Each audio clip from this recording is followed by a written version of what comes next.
And we will begin very soon with an attunement from Lynn. From Lynn. Okay. Are we ready for an attunement? Are we ready to begin? I found, which I had lost, my little bell from Jerusalem. And I love this bell. I don't know how it sounds on Zoom, but that can be our beginning. And this is going to be a really interesting experiment. These subjects that we have a lot of trouble talking about, sometimes even really to ourselves, some of them, to even friends, and especially in community, unless the community is designed around the subject. Like, investment communities can talk about money, but they can't talk about sex. Maybe sex therapy conferences can talk about sex, but not religion. These subjects are subjects that we squeeze into little boxes. So we're experimenting with seeing if focusing can help us talk about the unsayables, the undiscussables. And so what we're going to do this morning is, after my little introduction, we're going to have three other speakers who will speak for 5 minutes each. And then we're going to see what we come up with in our discussion. So this is just the ingredients, what we're giving you. We haven't coordinated with each other. We want the openness of what do we want this word religion to mean, and how can we talk about what it means to each of us, especially when it means very, very different things to each of us. It's one of those subjects where people can get easily hurt, people can get easily scared, people can get easily alienated. It's a delicate subject because it goes so deep. So let's take a couple of breaths.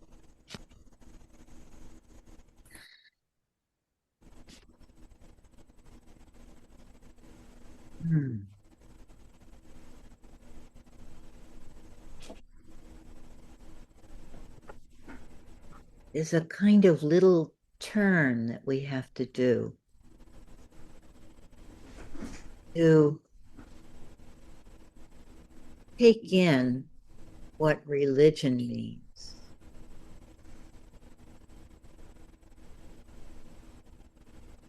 Was there religion in your childhood?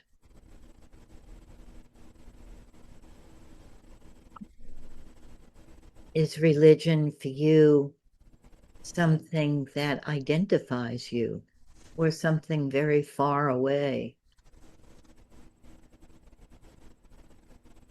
Does it feel like a friend or an enemy?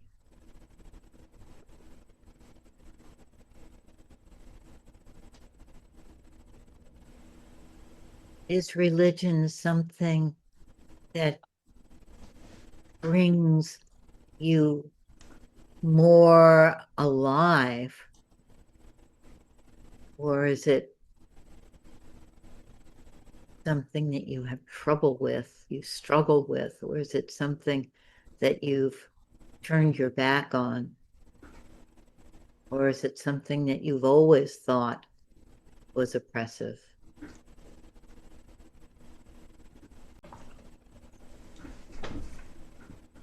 Do you separate religion from spirituality? Does spirituality seem like...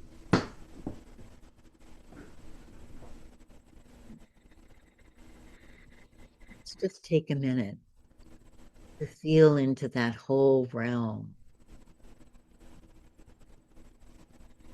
Realm of what is religion pointing to? There's something in you that it's pointing to.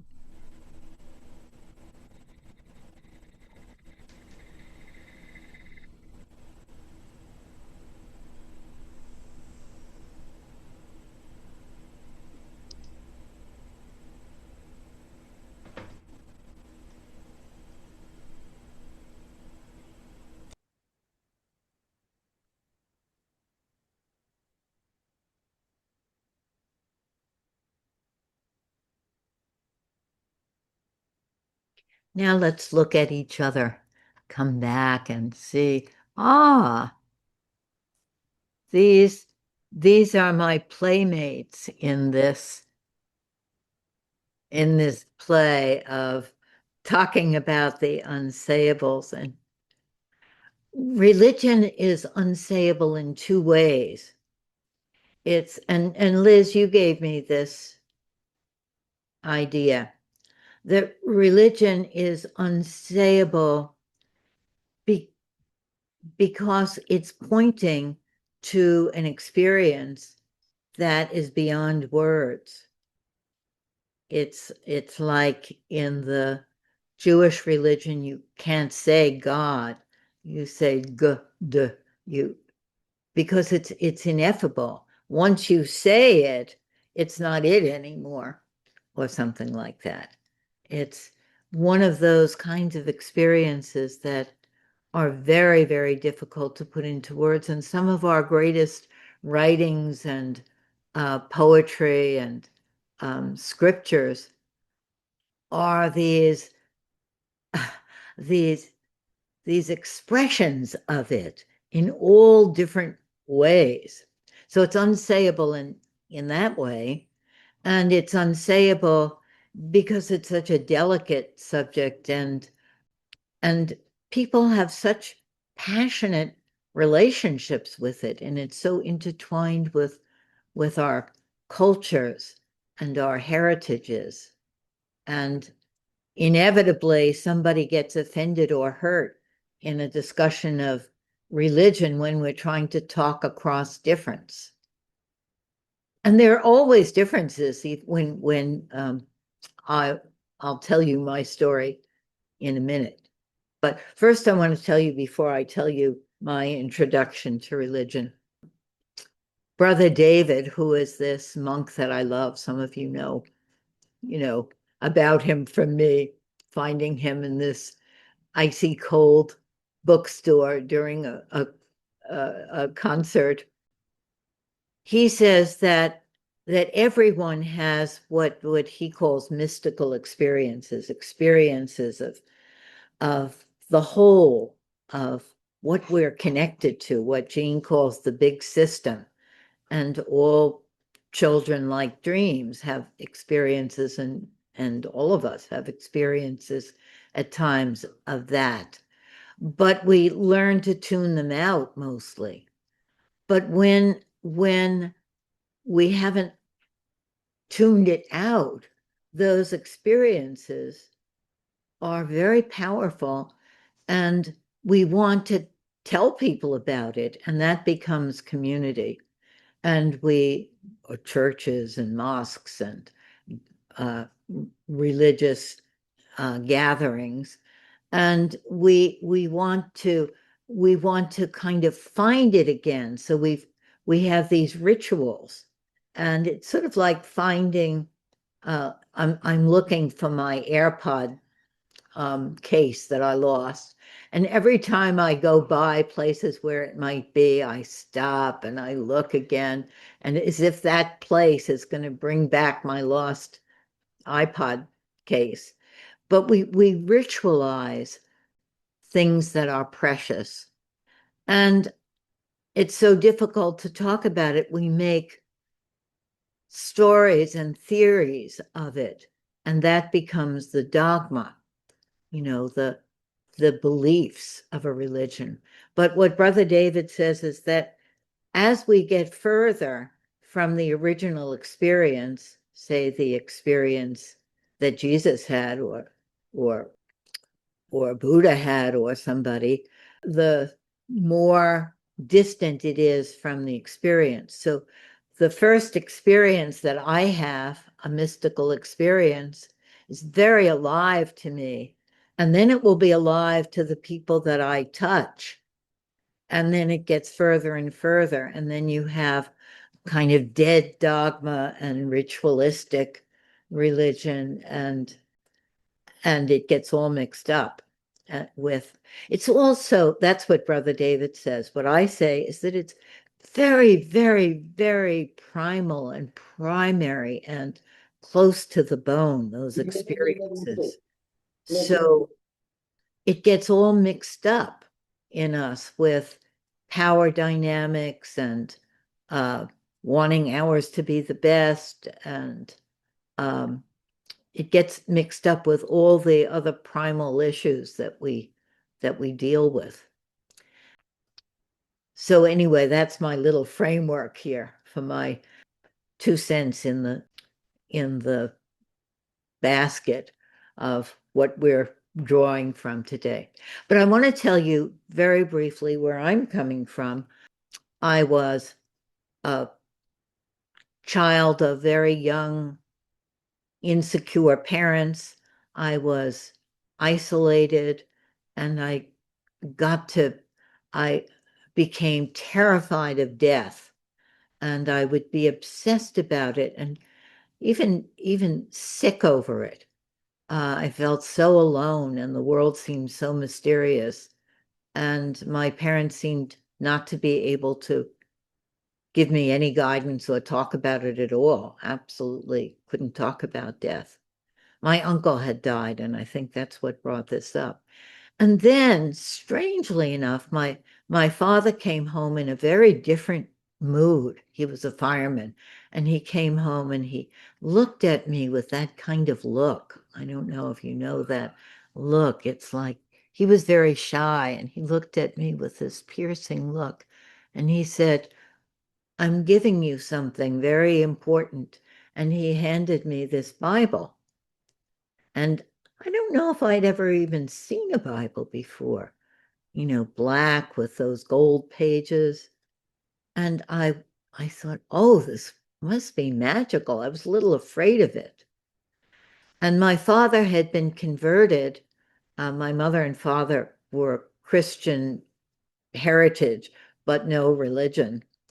And he had been converted on the radio by Billy Graham.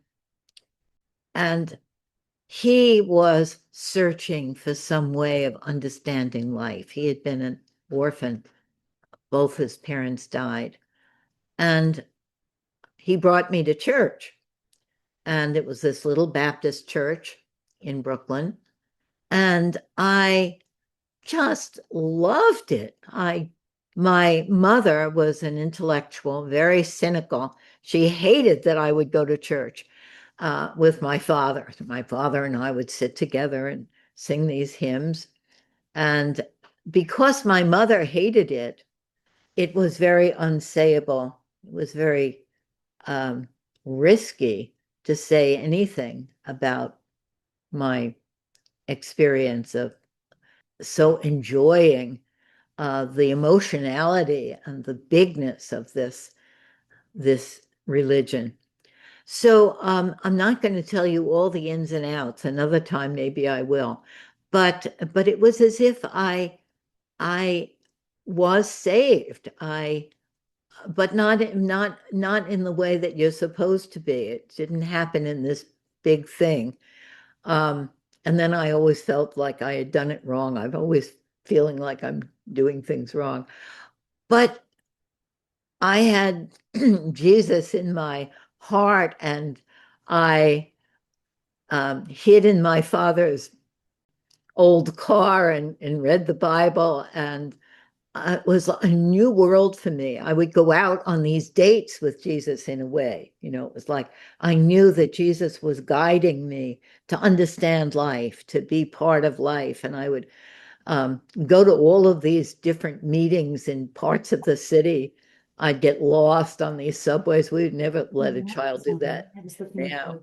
But so that was the beginnings of my experience of Christianity. And then I became disillusioned, and I was very upset with it. And then I came back to it through Buddhism, actually. And Gene's philosophy is a wonderful entrance to me into that dimension. So that's all I'm going to say. Now, let us hear from Liz. Good morning or afternoon or evening. I'm finding this. I wrote it last night about religion and the unsayable. I grew up in Brooklyn, New York, just like Lynn, in the 1950s, and pretty much everyone around me was Jewish. The norm in my community was to go to local synagogues just on the high holy days. Except we, my family, did not, and I wasn't sure why not. All around me, people used expressions like, thank God, and God forbid. And I think that as a young child, I had the bearded man in the sky concept of a God who was looking over everything and would protect me. But I knew that my parents were different. My father's parents had died when he was young, and he was raised by his uncle Saul, who was the president of the Ocean Parkway Jewish Center. He was not a rabbi, just a very important man. Every year, Uncle Saul would call my father on the phone on the anniversaries of both my father's father's and father's mother's deaths to remind my father to light a candle in their memories, a Jewish tradition. Every time Uncle Saul called, my father would say into the phone, yes, Uncle Saul, I will, Uncle Saul. Okay, yes, Uncle Saul. Goodbye. And I would ask my father, are we going to light a candle? And my father would say, no. And my mother would say, no. I gradually came to understand that Uncle Saul was religious, whereas my parents were not. At some point, I asked my father if he believed in God. He hesitated, but then said, I believe in the golden rule. Do unto others as you would have others do unto you. And I would ask again, but Daddy, do you believe in God? And finally, my father said, no. And my mother said, no. And then I no longer believed in God. As a child, I played on the street with the other girls. And once it was a Jewish holiday, and I said that my family did not believe in God. And the girls looked at me as if I were, well, the devil. I discovered that I had said the unsayable and the unthinkable. But it turned out that as I grew older, the unsayable changed its tune. In college, I learned that the unsayable was now very sayable. Religion is the opiate of the masses, said Karl Marx. Sigmund Freud said that he had never had that oceanic feeling that religion provided, and that was fine. Now, the smart people were non-believers, and they said it loud and clear.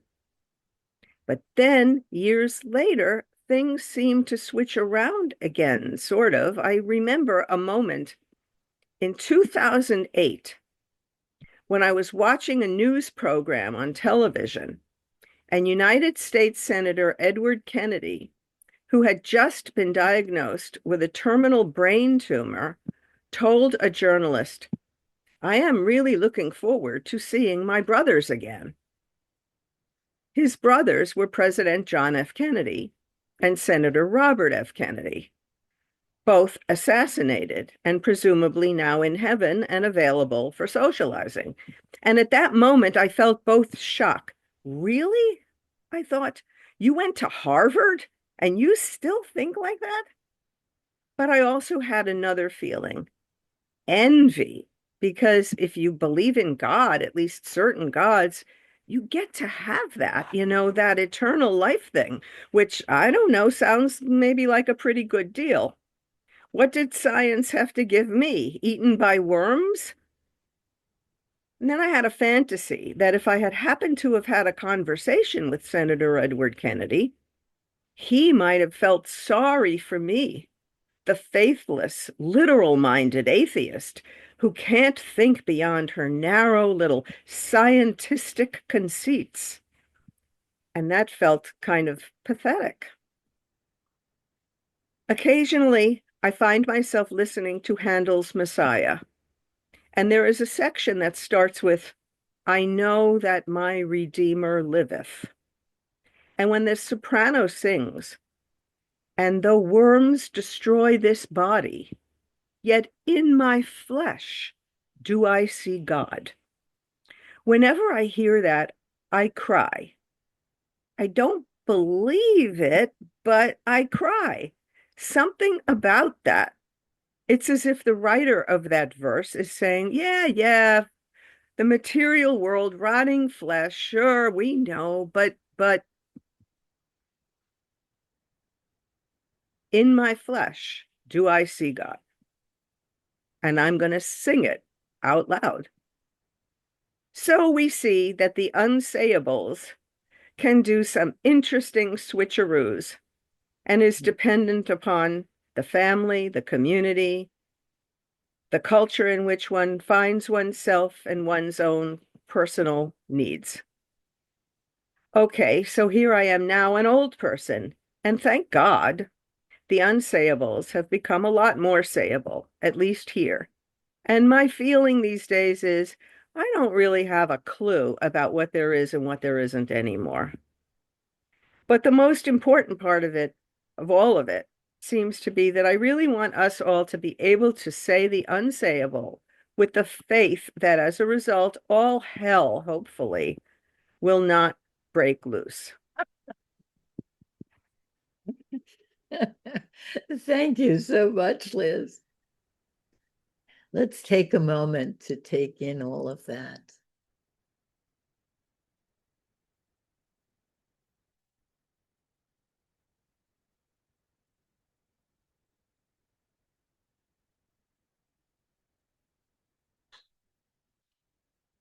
And Dorothy will be our next speaker.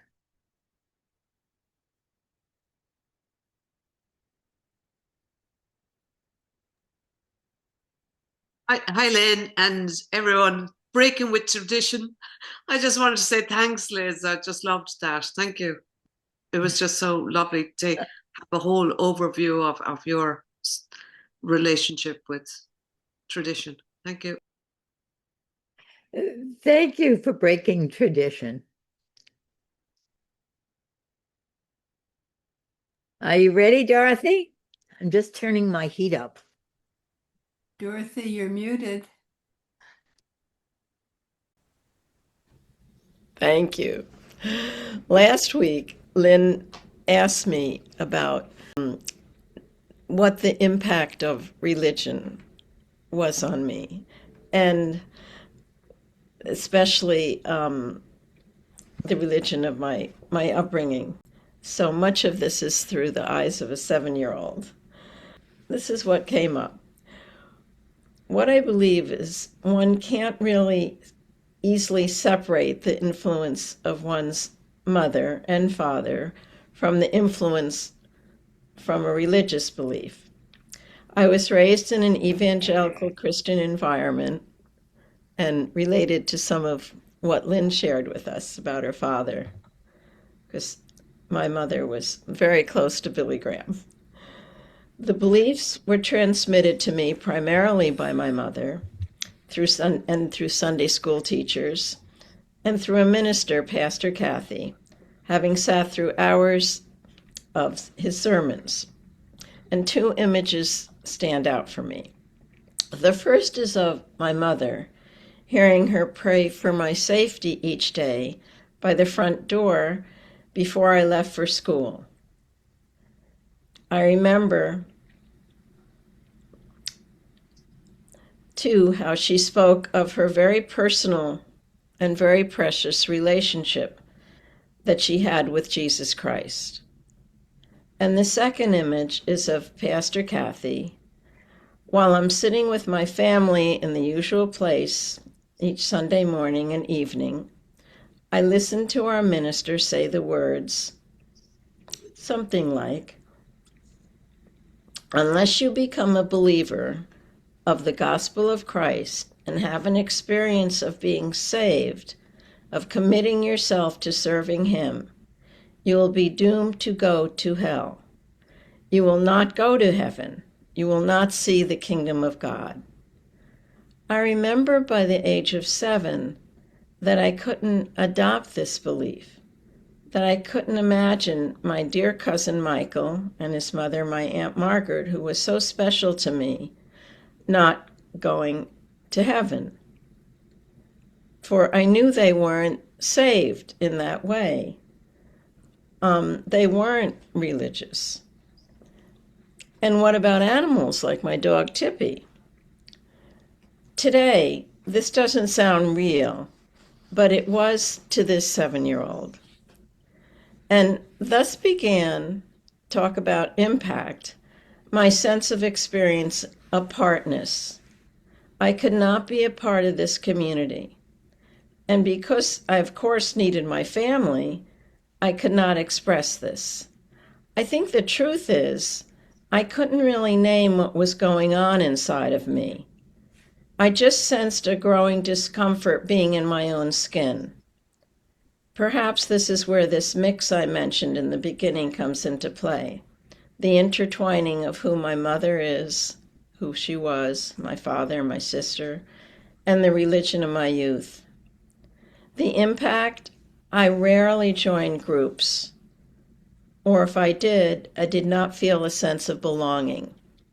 And this was a theme for me, I'd say, until recently. It's all that power of the early wiring, to use a contemporary neuroscience term. There is another takeaway for me. My mother often spoke of the special relationship she had with Jesus, something she said she never had in the Catholic religion where she grew up. In her words, you always had to go through a priest to get to Jesus. As a young child, I absorbed that feeling about Jesus. I loved the song and used to sing it to myself. Jesus loves me, yes I know, for the Bible tells me so. So I had a special friend too, like my mother did. I had a sensitive heart and needed more than the relationships around me could give me, just like my mother did. I never thought of my mother of having something missing in my life, in her life, I mean. She didn't have close friends. She didn't talk about anybody like she talked about her relationship with Jesus. And I came to realize only recently that this need in my mother to grasp onto a being with such intensity was most likely born out of her own trauma in her childhood, a steady flow of unnamed traumas that she could never name out loud, and maybe not even to herself, for it was all unsayable. I know this, some part of me knows this, through my own search, which I delved into a lot more deeply and with stronger commitment after my mother died 25 years ago. I have weaved my own story of her life through such tools as ancestry and family search, and by seeking out relatives I'd never met before. It's quite a journey searching for the unsayables in one's history. It's really through the facts of my mother's story that I recently discovered through these searches, facts that she left out of her life, that I've been able to piece together the possible reasons for her inability to tell me who she was and where she came from, including the fact that I didn't know her parents came from Italy till I was a much older person, because she made up her background. I get it now, at this later stage of my life. With her relentless efforts to envelop me in her religion, my mother was really doing the best she could do. She was handing down to me what saved her from her own despair, her relationship with Jesus. In every card, birthday or otherwise, my mother sent me, she wrote a Bible verse. Like one comes to mind. Come to me, all you who are weary and burdened, and I will give you rest. I end with a quote that I came across in Facebook, whose author I could not find. Spirituality isn't about becoming somebody new.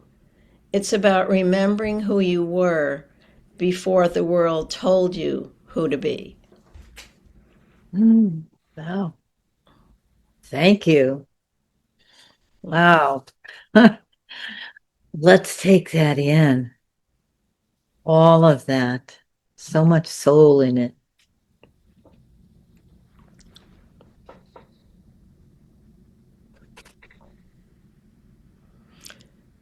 Lynn, I just wanted to say one thing. Like, I really want to encourage all of you to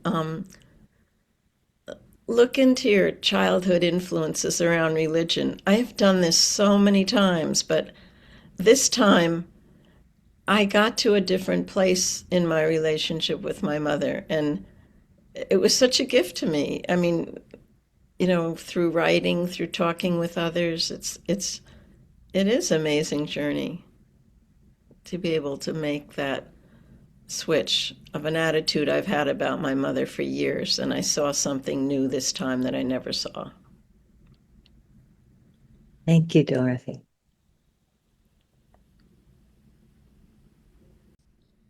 Okay, and now we're going to hear from Robin, who is new to this group, and we're very, very happy to have you, Robin. Thanks. I'm really happy to be here and really appreciative of what's already been shared. Um, it's fascinating to me that this sort of open-ended question about religion seems to lead us all into our childhoods and to tell stories about ourselves as children. Um, which maybe, while not unsayable, I wonder how much of us talk about our childhood selves on a day-to-day basis, but this question really leads us there. Um, and as I've been thinking about the prompt, um, religion and the unsayable, what came up was that up until I was in my early to mid 30s, there were sort of these two major journeys that I was on. Um, and they were separate journeys. One was religion, spirituality, and the other was gender. Um, my parents were n very irreligious people, still are. Um, My father is a devoutly atheist Jew from a family of German Holocaust survivors who came to this country and others in 1939. My mom, I always say, grew up in a Catholic family and is afraid of saying she doesn't believe in God just in case she goes to hell. She doesn't believe any of it. But there's definitely like at least when I was a child, there was a real reticence that I sensed from her about saying that out loud. But I was fascinated by religion, religious people, by my, Orthodox Jewish cousins and my devout Catholic Italian great-grandmother. Um, and interestingly, though it mystified my parents, that is what I, as a child, was willing to boldly say, to talk about. Um, it was the gender piece that was unsayable, which was that though I, had been assigned male at birth, um, gender was always a source of confusion and discomfort with me. I didn't, the sort of division between boy and girl felt really arbitrary, and when it was made, like when classmates and I were sort of divided into boys and girls, I felt like, well, it be patently obvious that I belong on that team, not the one you've assigned me to.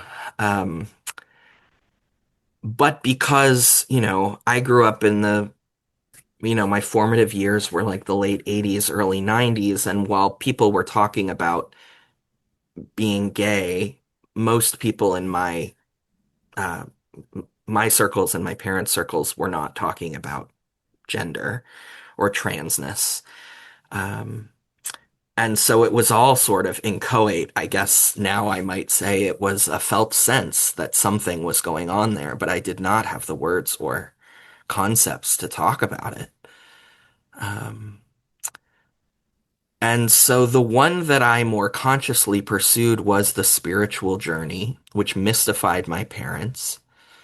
I got involved in various religious communities. There was a Buddhist community about 45 minutes from my house that my dad would drop me off at for practice, um,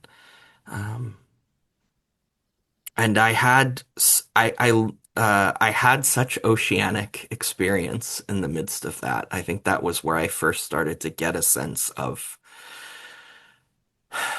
a conscious sense of the beyond.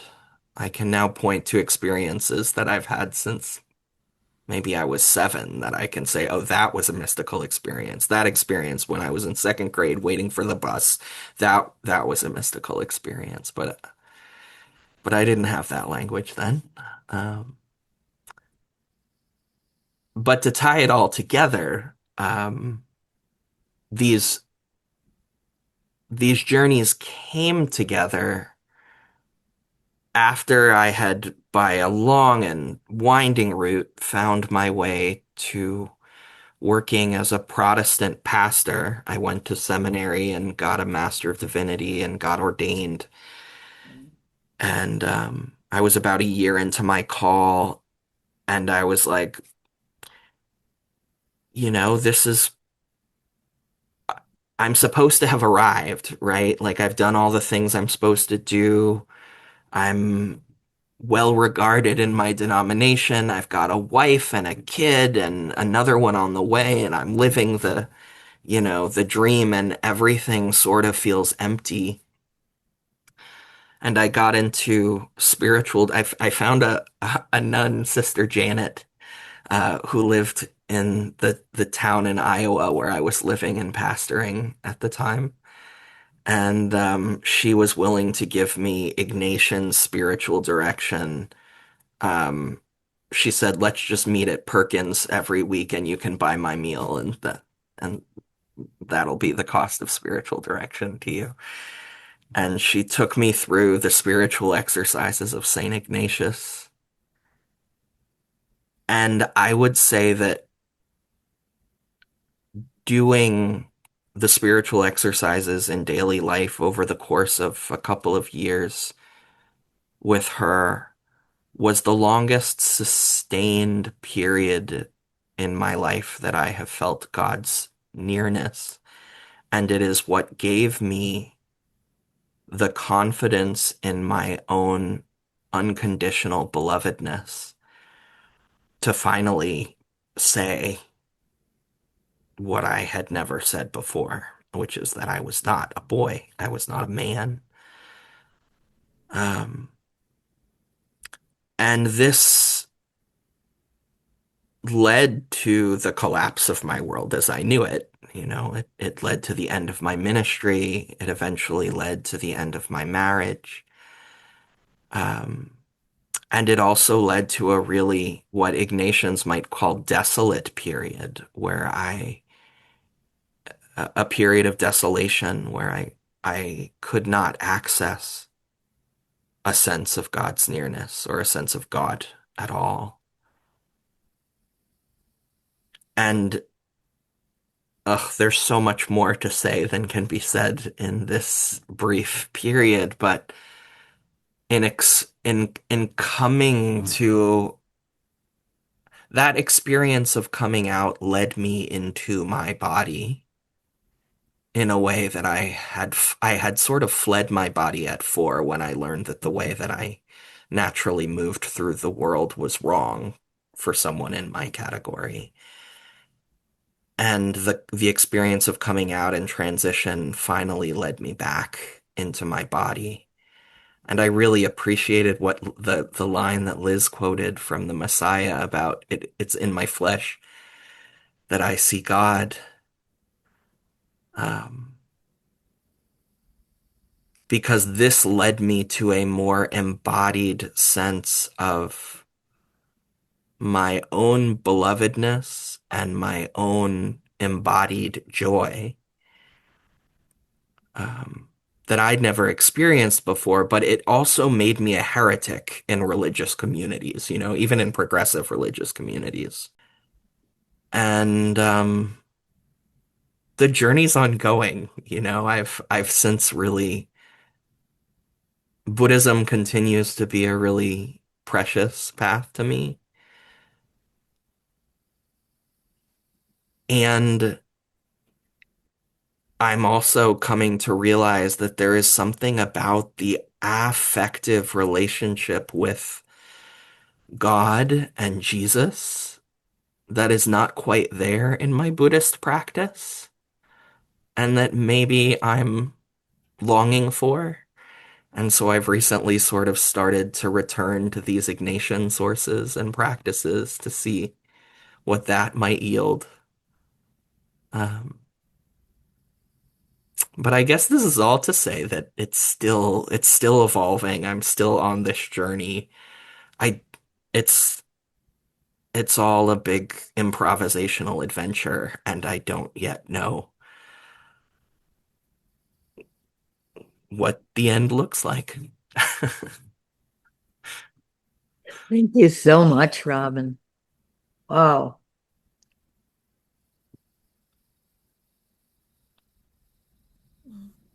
I feel like you really let us get to know you. We need a breath and a stretch. We have all of these ingredients, and you have so much more ingredients, right? We want to know what comes to you about all of this.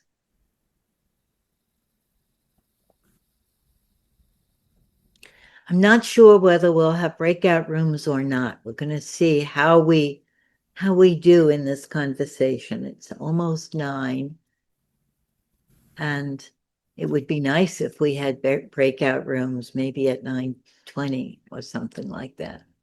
So let's see where we go.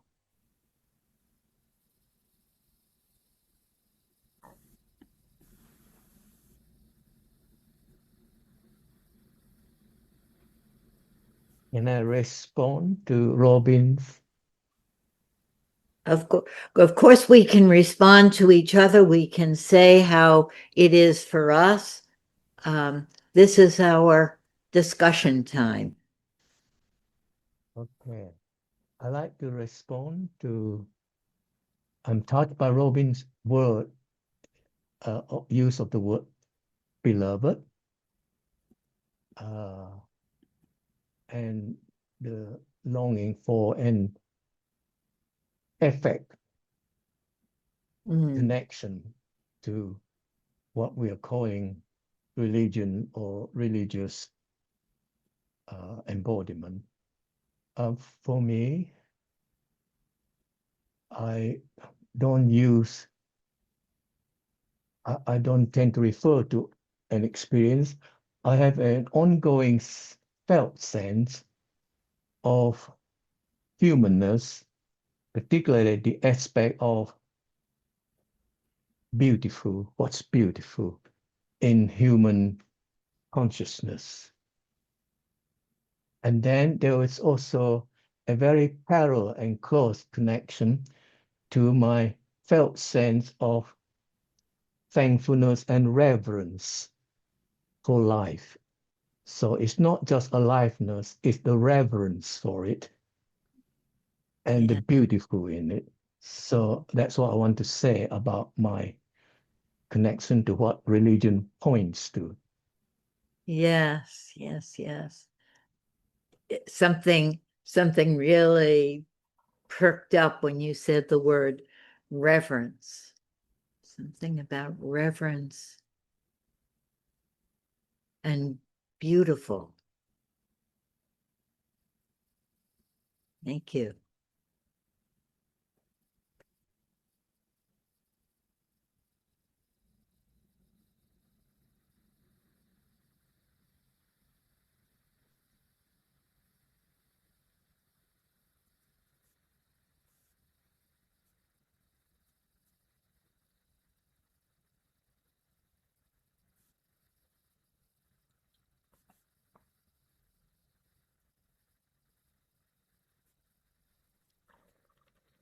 I'll say something. But Yes, yes, Sarah. Then Charles. I want to thank every one of the speakers. There was definitely so many things within each of what was shared that I felt like really touched me and struck my heart. This is it's a big topic. There is so much that goes into it for each of our journeys.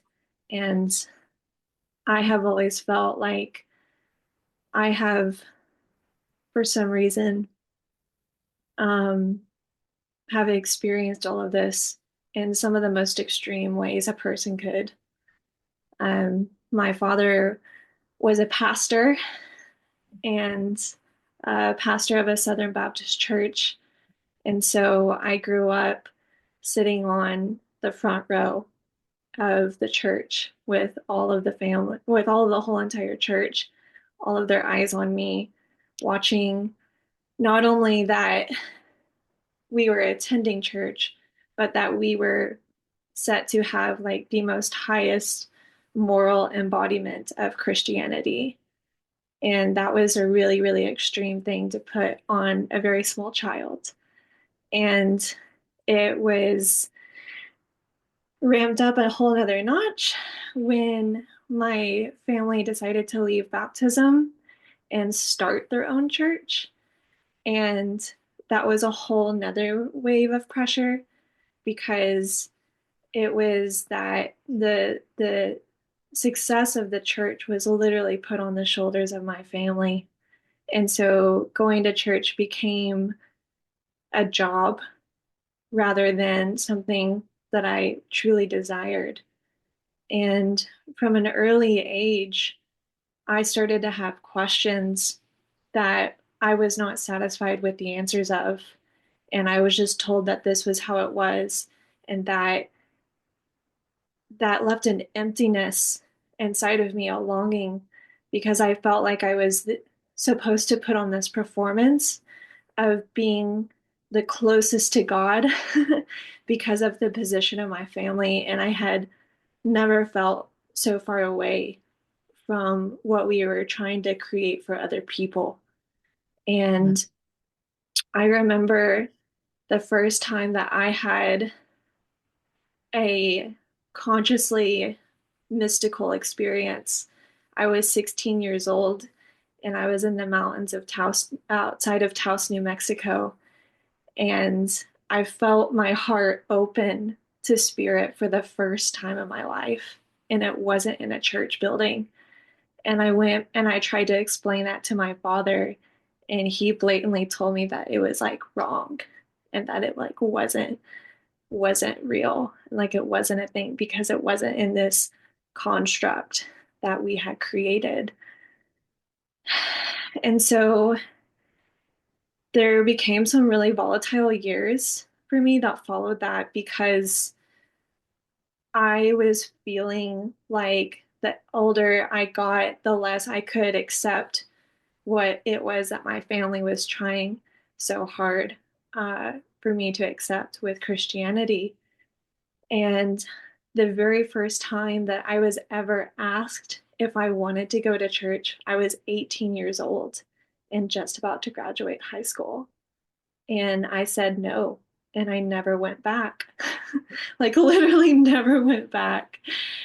And it became this, the more that I like connected with spirit and the more that I listened to that felt sense of where I was being guided within that, it seemed like the farther and farther away I was getting from connection with my family, to the point to where, because of the structure of Christianity, they became very afraid for my soul and still are.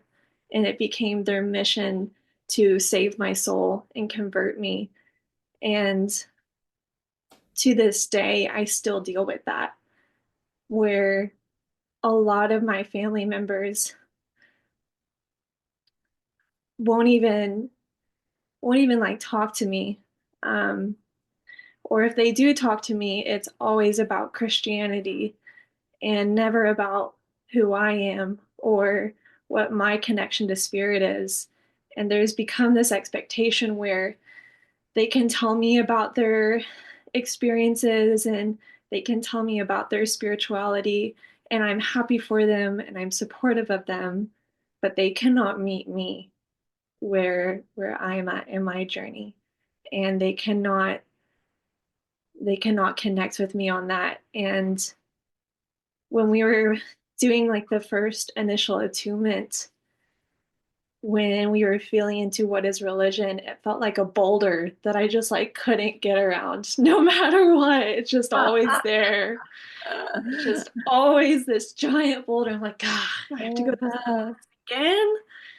And as like I've I carry a lot of grief, because I've realized that no matter what I do, no matter how good of a person I am, no matter how much I try to serve others and be a good person and a good force in this world, I will never be good enough for them. And religion it's become like the thorn that always like disconnects me from like my family, like the people that are supposed to love you and see you and appreciate you the most. And it's hard. It's really hard. Thank you. Thank you, Sarah, for trusting us and telling us your story. Religion as a boulder, as a thorn. Yeah. Charles has his hand raised. And also Ruth. And Ruth, right? Ruth, Charles, it's muted. Ruth, who was here in the studio. I don't know. And she Do we want to left. go first? Do you want to go first, Ruth? I don't care. Sure, I'll go. This is such an amazing topic. I really, really appreciate the topic, and it was great to hear everybody share the speakers and the sharers. And all I could think when the speakers were speaking is that every one of us has a story. Of course, we have a story, and we have a relationship to this topic. So I would like to share, because I was brought up by two atheist parents, and who were sure there was no God, and who told me I was not Jewish, even though they were both. My father was Jewish, Orthodox, brought up in the Bronx, New York, and her father was Jewish, but her mother had died when she was 2, and my mother wanted to believe that her mother was not Jewish and told us that we were not Jewish. And so I'm going to make this, let's see how I can make it short. So for me, there was no religion, and I was a kid that was always searching. And I used to go to church with my friends when I was in primary school. I went to different churches to try this one and that one, the other one, and I did not think to try a synagogue. I did not mention that my parents were anti-Semitic Jews, so that was not anything that I would even check out. And then years later, my parents divorced. Well, they split up. My mother tried to off herself. They got back together, and it was a whole saga there. But when I was 25, I was spending some time with my father, which was a very rare thing, which is another story. And he said that he was trying to figure out whether to educate his daughter, my stepsister, my half-sister, as a Catholic or a Jew, because his second wife was Catholic. And I said, "Isn't that what you did with us?" And he said, "What are you talking about? You're Jewish." And so of course I went back and asked my mother, and she said, "You're not Jewish," and on and on. So I could go on and on with this story. It took years. I was in my 40s by the time I found out that I am, by Jewish law, Jewish, that my mother was a Jew, despite what she said. But it just back to the topic of religion. So I mean, my story it's got all these turns and stuff, but it also doesn't. It's just the more I open myself up to it, the more, I mean, that's why I love focusing. I just am led one way or another. To me, religion was always something I so desperately wanted to fit in and wanted to belong, because I felt like I did not belong in my family, and religion gave me a place to belong. So I came to Israel for a visit. I felt this sense of belonging, and there was a lot of beauty in the country, and I moved to Israel, and I jumped in, and I became a halakhic, like a religious Jew. I followed the rules. And then about 14 years ago, I moved to a new home, and this is 24 years ago, I moved to the country. And all of a sudden, I thought, well, this is not working for me. So very slowly, I backed off. But I come back to the difference between spirituality and religion.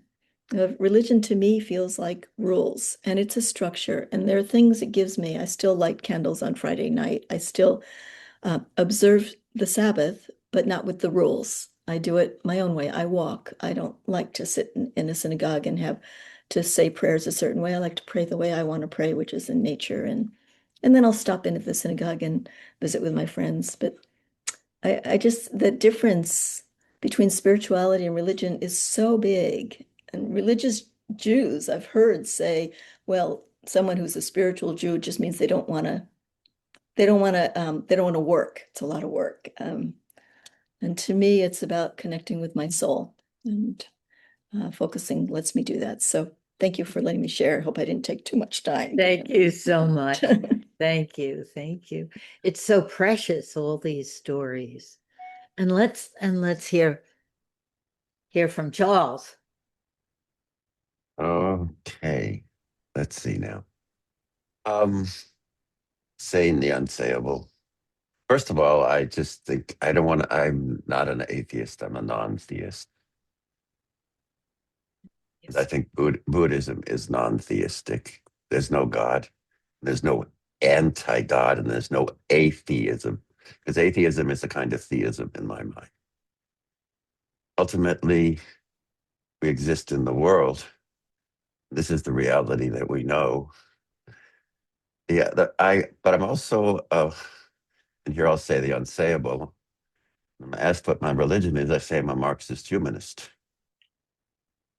Okay, well, Marx is supposedly an atheist, although in reality, I think he was a highly spiritual person. His atheism was a protest against the forms of religion that alienate people from themselves. And he wanted people to come back to themselves, back to their, just like Ruth is saying. And I think it's also what focusing does. It brings us back into the spirituality in ourselves and your system. And so when we, and Marx actually was influenced by Feuerbach, who said that, well, this God that we worship is really our own qualities projected onto something that we've created. And let's own that these qualities of love and caring and so forth are human qualities that we have projected onto in a way. By doing that, we have lost touch with our own self. And the more we rotate around God, we don't rotate around our aliveness, our love, our spirituality, our divineness, if you want. So that's why I call myself a Marxist humanist, because it's both, well, it's a tradition and I'm part of it, but I also feel that in some ways I'm saying the unsayable. So And Charles, how does it feel to say that it feels like saying the unsayable, to say it you're feels a little scary. It feels like, oh, here I'm committing some kind of a sacrilege in an environment where we're all supposed to believe in God, although I'm not sure that that's the case. But do we? I don't think we pause long enough to ask, do we? Not what we were taught, not what do we believe? What do we feel authentically? And I think focusing helps us to do that, just to pause and say, oh, what's real for me? You know. But so it feels a little scary. Feels a little it scary. feels a little like people will disapprove. Um, Yeah, I think so. Although I'm not sure if that's true. right. But there's a part of I get that it feels like people will disapprove and that it's unsayable and that everybody is supposed to believe in but God.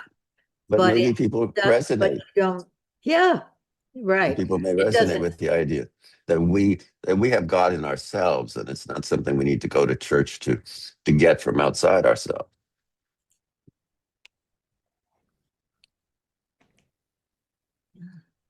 Thank you. thank you, Charles. Mhm. I just wondered how other people are doing with this unsayableness. I think one of the things that's helped us is that people are speaking very personally and movingly. How are you feeling about it? Are you resonating with things that people say? Is there something that feels unsayable? And maybe, if we could think about that for a minute together, then maybe we can go into breakout rooms, because some of the unsayableness is easier in a little group, right? Of 4 people. So maybe there's 2 things, like what touched you? And is there anything that feels unsayable about religion in this group, in this community? Because we're trying to find this relational freedom, which transcends all of these different rules and right. Okay, so let's do our breakout rooms. Well, And Liz is raising her hand. oh, okay. Well, I was just getting the feeling that it's with Charles, hi Charles, that there's such a fear of being alone, of being ostracized, of, that everybody's supposed to whatever it is, Mhm. Um, Everybody loves that. Everybody is supposed to whatever it is. right, That is so right. And real. that, there's us, the crowd, and then, oh my God, I don't want to be the only one and I'll be all alone. At least that's just was my feeling that happened, particularly Charles, when you were speaking. And I just wanted to say, no, Charles, it's good, it's fine. You know that you you can be with the we. You don't have to be all alone. I know that's my greatest fear too, is, oh my God, if I say the unsayable, I'm going to be left all alone. Yes. Yes. And Lynn, Mary, and Stefan were raising their hands too. Oh, okay. We're not gonna miss anything that anybody has to say to the group. Oh, I can hold it till after breakouts. No, it's okay.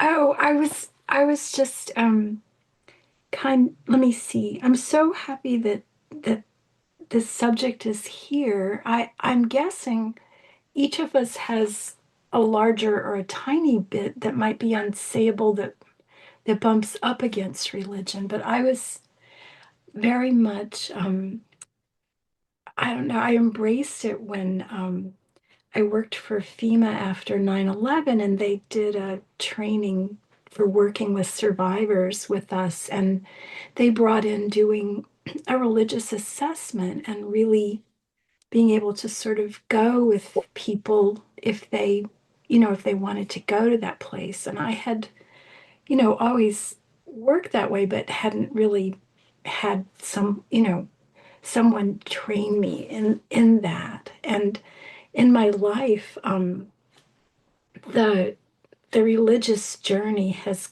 kind of been like whichever household I had at a different part in my life, I would think about the God of this household, like whatever the household was organized around and we talked about. And I've lived with people from many different religions, so I enjoyed that very much. Thank you. Thank you, Mary. Thank you. How do we feel about the breakout rooms? We want to hear from Stefan.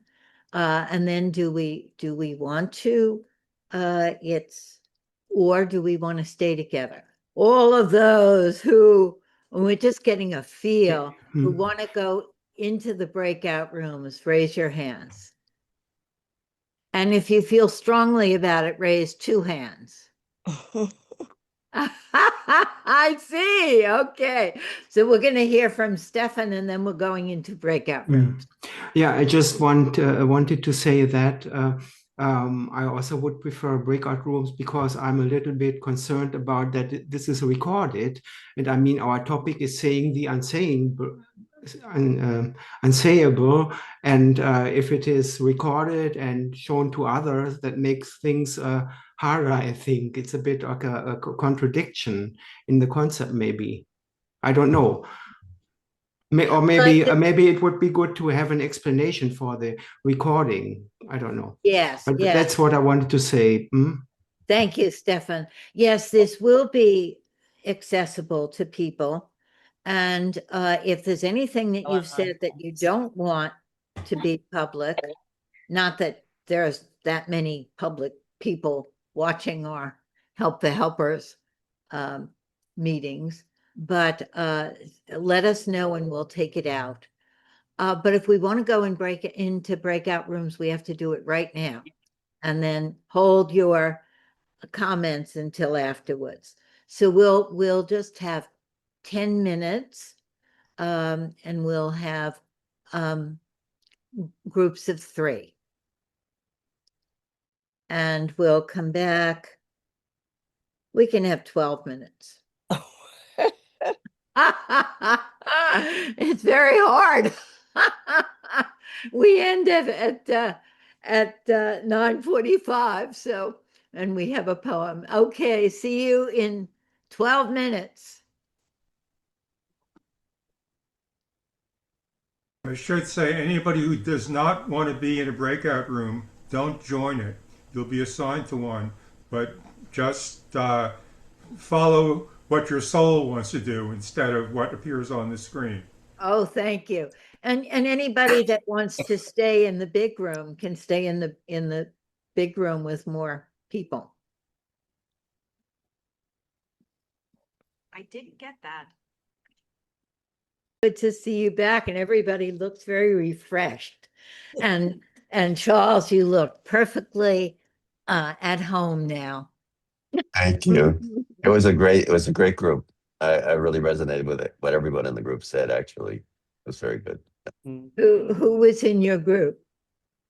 Well, Jim came in late and said some very interesting things, and then there was see if I can remember from Germany. What's your name? Where are you? Astrid. I know. No, Oh, not Alexander. Not Astrid. Astrid wasn't in our group. Huh? Alexandra. Yeah, that's it. Alexandra. Alexandra. Then there was Michael.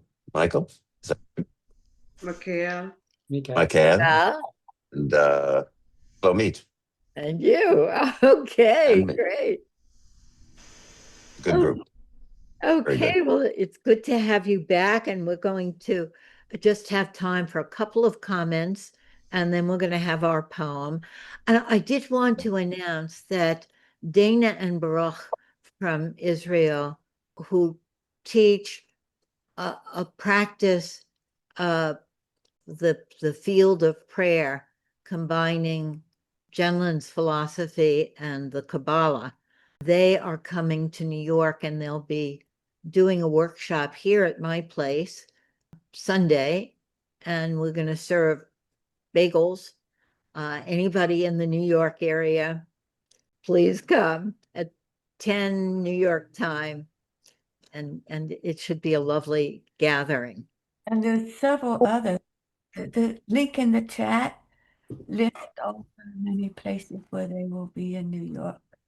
Good, good, And, good. and a shout out to BJ too, that was going to join us this morning and isn't feeling so great. So Oh, just yes. lots Thank of you, love to her. Pauline. We missed her. Yeah. Yes, we missed BJ. Let's send her some good energy. It's a day to be out here in the month of March. Good. Yes. Yes. Great. Yeah. Is this going to be this coming Sunday, Lynn? This coming Sunday, yes, at 10 a.m. here. I believe it's 10 a.m., right? Katerina, is that right? Well, the link will say, nice bright link amongst all the white writing. At your place, Lynn? Is it at Yeah. your place? At my place. How do we get your address, Lynn? I'm going to give it to you right now, but it's on the flyer. You should have all gotten the flyer. I haven't received anything. Oh, okay. I'm gonna send it out again. But my address is 100 West Houston Street, New York, and it's the same building as the restaurant Sarah Beth's. And to have you come, let me know if you're gonna come. Hey, yo. Are you coming? Okay. I just let's have just a couple of very short comments, and then we'll have our poem.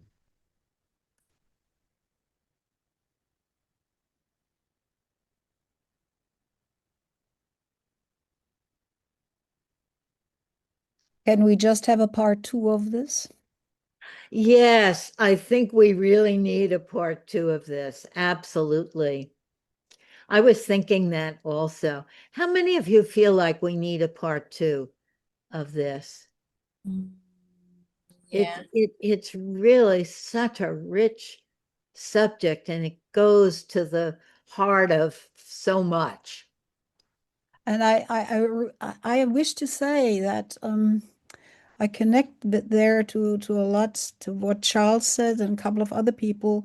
It doesn't have to be tied down to being religious or religion in a formal setting necessarily. So it may draw people who have a real deep experience but wouldn't be part of a formal religion. That wasn't quite clear in the way it was described. Right. I'm wondering about that. Sorry. Yeah. I think we have to make it more explicit that we're talking about whatever it is in that we connect to, or that we connect in positive or negative or any kinds of ways. Yeah. I just wanted to say one of the ingredients of this conversation was the cab driver last night who overheard me talking to my friend about our meeting this morning and said, you know, I'm a Sikh, and I don't say that name right, the Muslim sect. And I have very strong feelings about religion, and religion, all of the teachings are very, very different than what people do in the name of religion. And he was very passionate about that, how we need to go back to the central ideas of all of the religions of the world that are so outrageously misused. Right. Okay. Can I say one thing about Sikhs? Yes. They're not Muslim. Oh, I'm They're not sorry. Hindu. They're their own thing. Thank you, Lynn. Thank you. They are, Sikhism is a religion in itself, yes. Oh, Yes. thank you. Thank It, you. it's an offshoot of Hinduism, but it's a religion, yeah. Thank you. Yeah. Thank you very much, Sashi. Next time, we're going to have a part 2. We'll bring in more of the variety, not only of personal experience, but of communal experience. Okay, our poem. Our poem today, I think a number of you are familiar with Wild Geese by Mary Oliver. You do not have to be good. You do not have to walk on your knees for 100 miles through the desert repenting. You only have to let the soft animal of your body love what it loves. Tell me about despair, yours, and I will tell you mine. Meanwhile, the world goes on. Meanwhile, the sun and the clear pebbles of the rain are moving across the landscapes, over the prairies and the deep trees, the mountains and the rivers. Meanwhile, the wild geese, high in the clean blue air, are heading home again.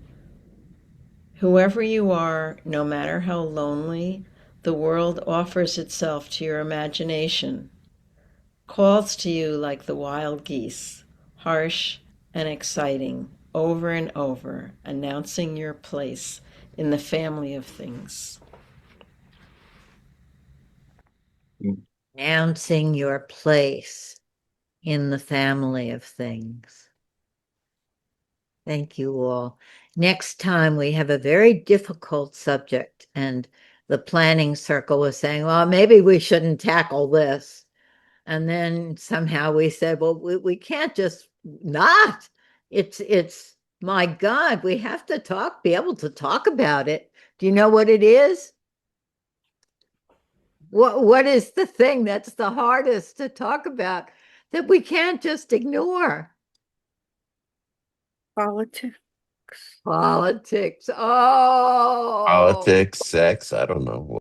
Well, we're going to talk about sex the week after. Oh, Politics first and then sex. Okay. Okay. So please come and help us to be able to talk about politics in a way that is where we are really ourselves and don't turn into, I don't know what. What would you say? We're really ourselves and we don't turn Turn into into flags. We don't turn into flags. we don't turn into flags. Yes. Okay. Bye-bye now, everybody. See you next week. Thank you so much. Thank you. Each of you who've shared. Thank you. Thank you.